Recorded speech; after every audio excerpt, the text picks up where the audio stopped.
Welcome back to the Global Gaming Network Power Rankings. We've got League of Legends to talk about. MSI just concluded. EWC starts literally tomorrow. So what better time to rank the top 5 League of Legends teams going into EWC? Joined with me today is our resident league expert, Chris. How are we doing today, Chris? I'm doing great. Just got back from Vancouver, ready to start watching more League of Legends, though, in Riyadh, as we have all the teams from MSI, plus 2 more going over there. So we have a lot to look forward to. Yeah, exactly right. I'm super jealous, by the way. That looked awesome. You guys should check out his Twitter, Party Foul, to see all the videos that he took from the audience. Looked amazing. To talk about the way that the scores work today, we've got an expert score, which is going to come in for 30%, where each of the experts ranked the teams in order, and we took the averages of those values. Their MSI performance is going to be 35% of the score. Obviously, it's important to test international, to compare these teams internationally. 25% is going to be their domestic score, and then 10% comes from their strength of region. So obviously, Korea is the strongest region. They're going to get a little boost.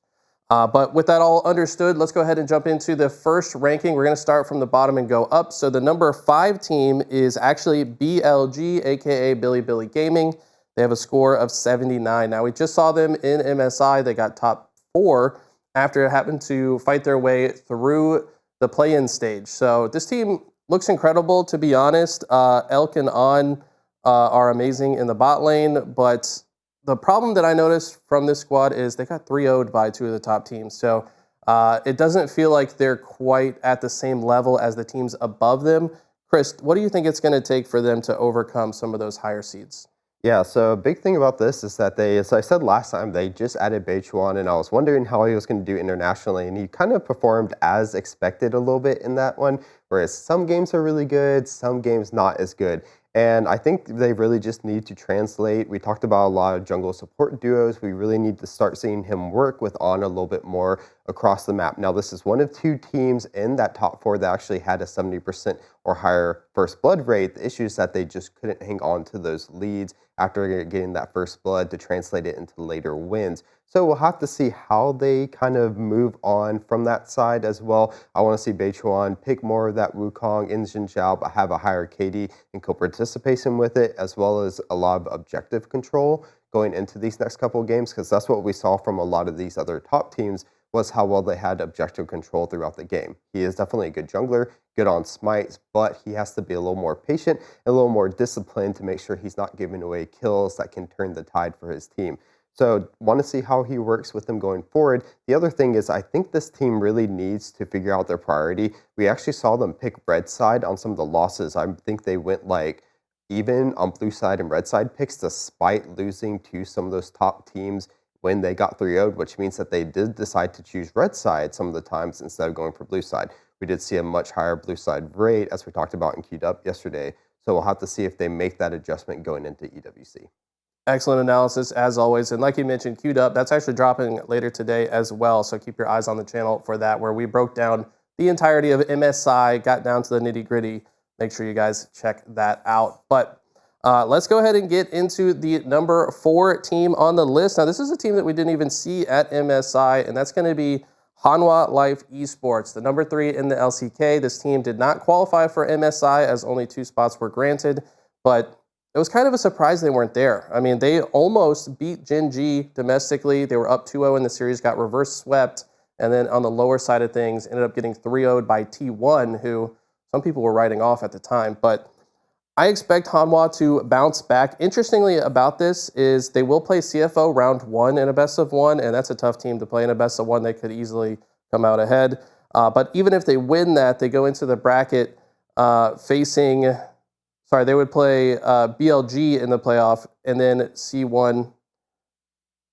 Sorry, they would play BLG in the playoff, and if they win it, they play Gen G. So this team has a score of 80. What do you think about Hanwha? Do you think that they just had an off day domestically, and they're going to do better on the international stage? Yeah, so they did have one bad day. They went into rounds 1 and 2, only losing to Gen G, and then they would end up playing against Gen G, winning the first 2 games, and ended up losing the rest of the 3. And that kind of isn't a testament to how strong Gen G is. They can go down and then win their games, get back up there. We did see them win MSI, but I really want to see how they kind of prepare for this. They weren't at MSI, which means that they weren't scrimming. And the meta, although kind of similar, has changed a little bit. So we'll have to see how they kind of move their way up. They will be well rested going into this tournament, though. Unlike most of the MSI teams, they've had time to sit in Korea, and then they'll be making their flight off to Riyadh. Well, they're probably already there since they do have to go through the play-ins. But my big one, again, will be, how will Zeus come in? Because he is considered one of the top laners in the world right now. And I think he's going to bring a new level to that top lane meta, so we'll have to see how he shakes things up there. But it also comes down to Peanut and Delight. I want to see how well they work together and their drafting. So their drafting kind of let them down a little bit against T1 in that road to MSI battle that they had to actually get to MSI. It kind of seemed like they were playing a little bit more to trying to take away things from T1 than trying to play towards their style. So I want to see them play a little more towards their style because they play all the champions that we saw at MSI. So drafting plus to see how that duo and top lane work, I think will be a big indication on how far they can go. Yeah, that's a great point. Obviously, format is going to be less games overall at EWC, which means they're not going to go for a strategy where they try to sabotage the other team's champ pool. So it'll be very interesting. I think HLE could be a dark horse to win the tournament. They did win first stand, and like you said, they're better rested. So we'll have to see how they fare against all these teams that are on their way from Vancouver. Let's go ahead and get into number 3 on the list, and that is going to be Anyone's Legend. I mean, they just come off a third-place finish at MSI. They looked incredible. I've been so impressed by Tarzan and Shanks specifically. These two are incredible, and of course Kyle, the support player. I really like this team. I know this is one of your favorite teams, Chris, so I'll give you a chance to yap about them, but this team's story is incredible. The fact that they all have been struggling in years past, but then come together and kind of find some magic on the Rift together. I love to see a story like that, but what do you think about Anyone's Legend? Do you think they could sneakily maybe even win this tournament? I think they could. We take a look at their MSI performance, only losing to the top 2 teams. So they lost in a get best of 5 to Gen G to go down to lower bracket, then lost to T1 to make it to that grand finals once again. But they put out really good games. Now, the one thing I did notice is that looking at LPL Split 2, they had about a 60% first blood rate. They would use that to kind of propel themselves into the game with their aggressive style. Now going into first stand, I believe they only had about a 40% first blood rate, which means that, of course, they're playing against a lot tougher teams, but they seem to lack that really early game aggression that we kind of saw in the LPL split that gave them that success.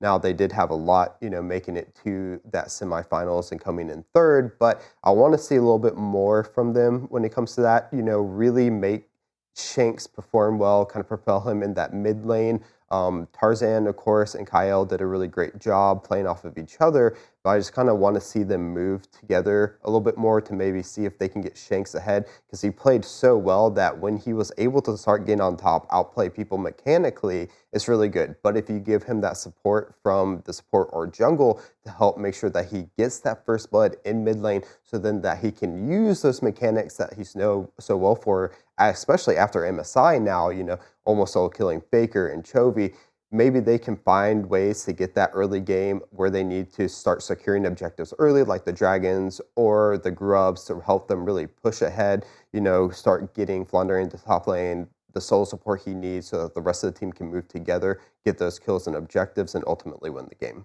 Okay, yeah, I look forward to seeing how they do at EWC. I feel like MSI was a huge learning moment and probably built a lot of confidence. Like you said, taking the top 2 finalists to Game 5, I mean, they easily could have swung that series the other way with maybe just a slightly better draft in a single game. So I'm very excited about this team. I think they absolutely deserve their number 3 spot on the list and might be going up higher in the rest of the year. So let's talk about number 2, though, and that's going to be T1. This is the fan favorite. Everybody loves to watch Faker, myself included. I'm a fanboy. I'm going to just be honest.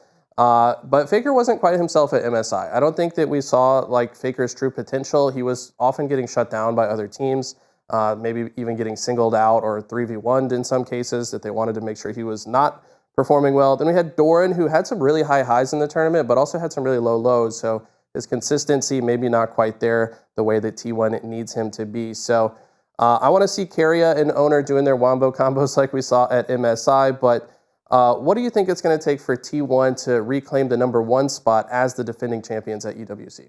I think a big thing for them is to see how they can make those drafts and maybe those clutch games. So, of course, as you said, we don't have all best of five. So maybe in that game 3 or that game 5, they cleaned it up. That's kind of where we saw them falter a little bit. So, of course, during Gen G, the first one, they had the Pike Draven. They weren't really able to get it rolling. And then in the game 5 against Gen G once again, they end up picking the Karma and Caitlyn. And then, of course, the Renekton top. We saw the Renekton falter go 0-5. Unfortunately, when that happens, the Aatrox gets big on the other team, and they go for, as you said, Doran, when he had his high highs, they were really good in their winning, but in those game 5s are kind of when we saw those low lows. Those are really when he needs to lock down. So, of course, Doran has been on and off a little bit, but he's been getting progressively better as the season has gone on. I think it's just him trying to adjust to T1 as themselves.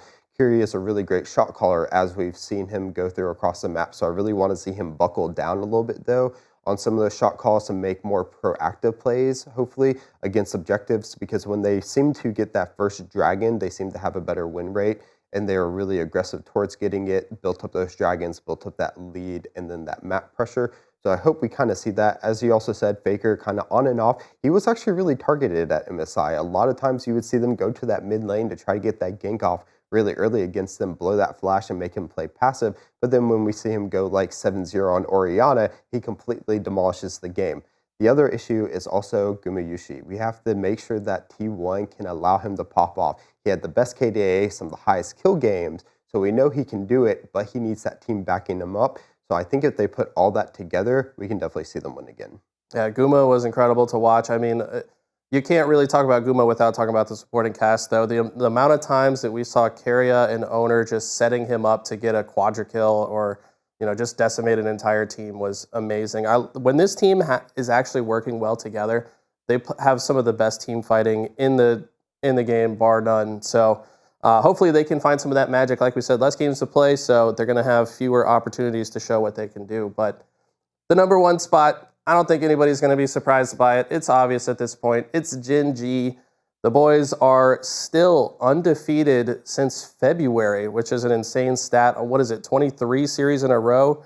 Had to beat T1 twice, in both best of fives, both in the winners finals and in the grand finals. But it just feels like the longer the series goes on, the more likely they are to win. We saw that in their reverse sweep against Hanwha domestically. We saw that even going down 2-1 in a couple of the series at this event, and they still always ice up in game 5. I mean, they're so clutch. Chovy was insane, obviously. I was really impressed by Keen as well in the top lane. I feel like when he's on a tank and he's able to get ahead and just kind of hold the line for his squad, they can all, rise to the occasion and follow up on him. So when it comes to Gen G, they've got an almost perfect score of 98. Do you see them losing anytime soon, or is it just going to be another dub in EWC? I think they're definitely good for the dub. I think they have kind of the most to win at this tournament because they've been on this streak for so long. I definitely don't think they want to drop it. They have, a chip on their shoulder, especially Chovy, who wants to win Worlds. So I think, winning this kind of just puts them in that path to be able to do so. They do have less games, so it is a little bit of a format that because if we take a look at a best of 3, they potentially would have lost to T1 in that grand finals if it was only a best of 3. So I think for them, we'll have to see them kind of pick it up in those earlier games to not make those mistakes. I'm not sure if it's just something that they're willing to give up a little bit more in those earlier games because they know the best of 5 is coming out. We did see them do great in the best of 3s in the LCK rounds 1 and 2, so we know that they can do it. But I think this team, as you said, they don't have like any real weak points when it comes to draft. They seem to know what they want and how to draft as it goes on, which has made them a little bit leagues above some of the other teams. When it gets to the game 5, they don't falter. They know what they want, they play it, and then they end up winning those game 5s where T1 and AL ended up falling on both of those sides. But then we also I look at Canyon and look at Duro, who's making one of his debuts as well internationally, and both of them had a 70% KP rate, which means that they're working really well together and then picking up those opportunities for Keen to do really well or for, say, Chovy to do, and of course, Ruler, who's picking up all the pentakills across, or not pentakills, but quadras across the map. So they're doing really good. I think that for them, they're coming in to win. They just won MSI. I think they really want to continue the streak, so I think we're going to see the best out of them as well. Yeah, we'll probably see the best out of them, but I definitely agree that this is like the most likely opportunity for somebody else to upset them. I mean, fortunately, they won't have to play in any of the best of ones because they're already into the best of three bracket. But even then, like you said, I want to say their half of the bracket is with BLG, who they didn't have any issues with before. So I think it's almost guaranteed they make it to another final personally, but can they close it out in that final, which is a best of five, by the way, which is to their strong suit. So still very much the favorites to win EWC. But let's go ahead and talk about an honorable mention, and that's going to be one that's near and dear to our hearts, of course, the sweethearts of North America right now. It's going to be FlyQuest. This team gave us a lot of what we wanted at MSI. They were able to 3-0 G2, goodbye EU, send them packing. What was it? Urgently exit from EU stands for exit urgently from MSI, which at the hands of FlyQuest was amazing to see. They also took BLG to Game 5, which surprised myself and a lot of others. But unfortunately, in that fifth game, didn't quite have the draft that they wanted going into it. So, do you think that FlyQuest has kind of learned from their experience at MSI, and maybe we'll have a better chance to make a run here? I think so, and I think you definitely heard that from Inspired and Blippo, who you saw their interviews are saying that we just messed up. We know we messed up, and we have to learn from it. And I think this is a good opportunity for them to continue learning and show off that if maybe they made it one more round, they possibly could have taken that off. Now, they still have a tough opponent. They have to go against Cloud9, again, another well-rested team who was in North America, so probably got to play against some of these other teams in scrims while they were there. So we'll have to see how that goes. It is a best of one that they have to open up with, so it's going to be tough for both of them. The big thing I want from this tournament, though, for one, of course, the drafting, as we talked about, but I want to see Quad step up. I believe he only had about a 58% KP, and that's for a mid laner is a little bit unacceptable when the rest of your team is sitting around 60 to 70%. So I want to see him step up. I think he's able to control the mid lane like he did in LTA, which I definitely think he can internationally against some of these teams. They'll do a lot better like he did against maybe G2 or so, and then maybe they could take that win off of like a BLG, say, going into these matches. Yeah, very interesting that it's the number 1 and number 2 NA teams that face off against each other in a single best of one. I mean, the amount of pressure in that game is going to be crazy. And even if they win that best of one, they're likely to go up against G2, who's on the other side of the bracket. I think it's G2 and GAM. On the other side. So it's going to be very interesting to watch. Make sure you guys watch that. It's going to be at 8 o'clock. It's actually G2 and Fury. G2 and Fury. Oh, so Fury. It's another LTA. So it's all LTA on one side of that play in a best of one. So it's going to be a little crazy on that one. It's going to be a bloodbath, to say the least. And those matches start at, I want to say 5 a.m. Eastern tomorrow. So you got to be up early if you're here in North America to watch it. The FlyQuest C9 is going to be the last match tomorrow, and that's at 8 a.m. So I know I'm going to be watching. I'll get up early for that one. But that's going to do it for our power rankings today. Make sure you guys tune in to EWC. Like I said, we got an episode queued up coming out, an hour and a half of us breaking down, laughing about MSI, breaking everything down, having good banter about it. So make sure you don't miss that. And we got more power rankings on the way. Plenty of other games at EWC that are going on, and we're going to have more power ranking episodes for you. We'll see you guys in the next one.